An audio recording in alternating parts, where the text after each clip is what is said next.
So for the first time in about 35 years probably, I am riding on a steel road bike. Well, not the first time in 35 years, but the first time I've ridden a Motobecane Grand Jubilee in about 35 years. And why that's special is because when I was 14, I saved up my money all summer to buy a 1985 Motobecane Grand Jubilee. So this is not that bike. This is a 1984, but ironically, it was in a barn in the same small town I grew up in, which only had about 1,000 people in it. So the irony of that is pretty cool, that all these years, there's a bike similar to mine hanging out in a barn waiting for me to come buy it. So that's pretty cool. So anyway, I'm riding this for the first time. It needs a few adjustments, but overall it's really a cool bike. It rides well.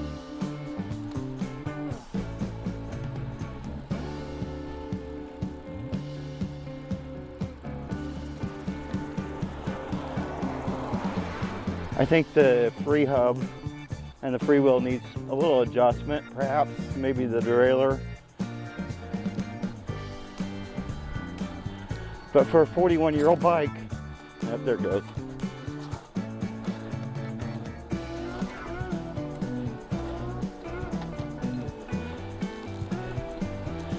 It actually rides really nice. It's got it feels responsive. I mean, I don't expect it to be as responsive as my giant TCRs, but you know,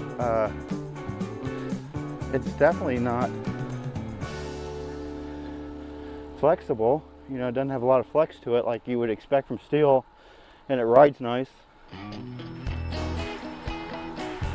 So we'll pick up a little speed on this. The funny thing is I'm wanting to shift up here because I haven't downshifted in 35 years, at least. I'm thinking I sold that bike, my Grand Jubilee, in 1990. So I owned it for about 5 years. But you know, it quartered there well. No complaints. So we're doing about 18 miles an hour and not really having any problems keeping the speed.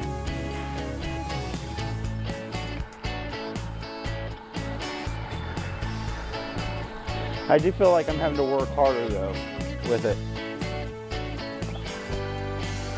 That's okay.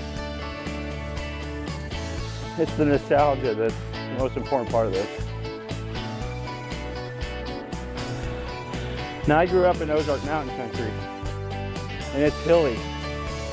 And I think about the rides that I used to do on this thing, thinking I had top-notch, I don't want to say top-notch technology, but really good technology for 1985. And one ride that stands out in particular is Spring Bike's Dogwood Metric Century, which they held in April of every year.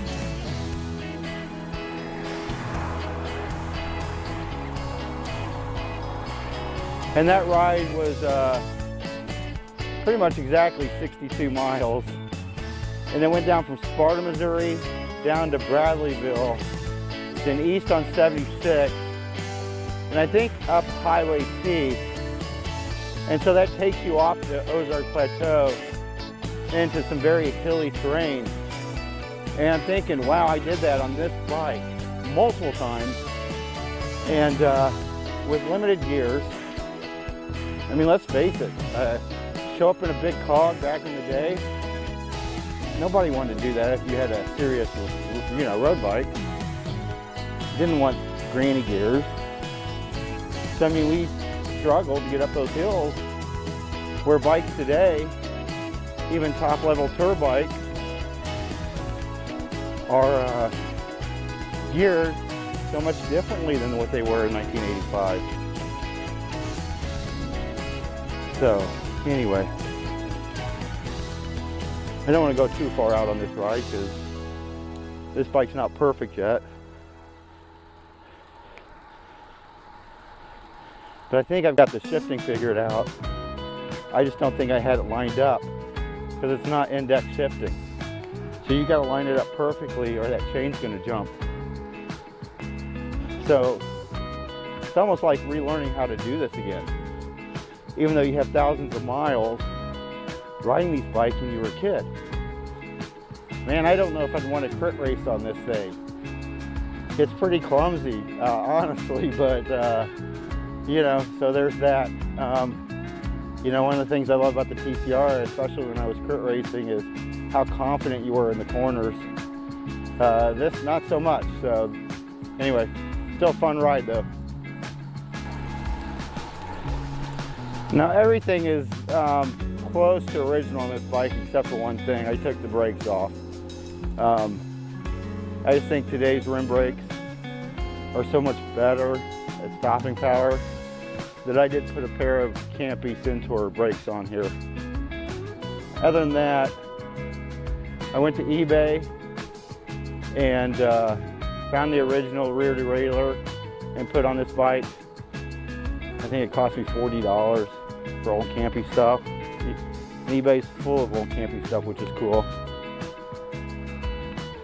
But I tried to keep it as original. And so, with that said, I feel like these brake levers are small. And I feel like I really got to reach on them. So today's brake levers are so much more ergonomic than what we had in the 1980s. Another great surprise about this bike is I think my Motobecane back in 1985 had 27-inch by 1/8 tires. This one has 700C tires. And the way I found out is Wilbur, hope I pronounced that right, has a system to where if the blue label represented a 27-inch wheel and the red label on the rim is a 700cc wheel. So happy to say I can use 700cc tires on this, which are easily available. Trying to find 27 and 1/8 tires was not easy. Well, actually they came with 27 and 1, which is a really thin tire. So I've got 25C on these, which is about as thin as I like them now. What do I plan to do with this? You know, I don't know. It's pretty hilly around here. I'm now 54 years old. And so I like the smaller gearing in the back of road bikes, especially compact cranksets and the sort. But with that said, I really think if I rode this 20 miles a week on some of the roads around here, it would definitely increase my speed on my faster giant TCRs. So who knows, I may ride it more than I think. I got it just for the nostalgia to restore. It's made by Motobecane, a French company. It's got Columbus tubing, which is cool. Reynolds was also big back in the day. And it's got Campagnolo components. I think I may eventually look to replace the crank as I was pricing them on eBay with actually a Campy crank. Although a Campy crank didn't come with it original. The wheels on it turn surprisingly well. They could probably use some work, but overall, nothing to complain about for a bike that's sat for 35 years. And I've not updated the hubs on it. I've not done anything to the hubs. So they probably need to be packed. So, and the cool thing about it, this actual road, one of the roads I rode when I was a kid on a Motobecane Grand Jubilee. So, there's a lot of heritage here for my, you know, I'm in my 5th decade of cycling. road cycling. A lot of history here, a lot of cool things to think about today. So, anyway, I just thought I'd share my first ride on this. Hope you enjoyed it. One more thing. Frame geometries are a lot different in 1985. So that top tube sits pretty high. Be careful, gents. It'll get you. Be good.